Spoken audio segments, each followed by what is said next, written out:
মনে আছে সহজপাঠের উশ্রী নদীর কথা? উশ্রী নদী গিরিডি, ঝাড়খণ্ডে অবস্থিত।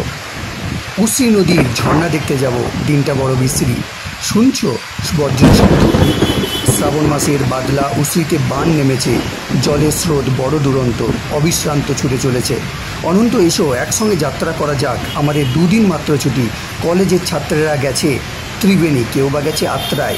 সাঁতরাগাছি কান্তি মিত্র যাবে আমাদের সঙ্গে উশ্রী ঝর্ণায়। শান্তা কি যেতে পারবে? সে হয়তো শ্রান্ত হয়ে পড়বে।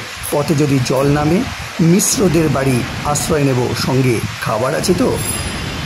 এই হচ্ছে সেই উশ্রী নদী, যেমনটি রবীন্দ্রনাথ ঠাকুর সহজপাঠে বইয়ে বর্ণনা করেছে, ঠিক সেই রকমই তুলে ধরা হলো। কেমন লাগলো?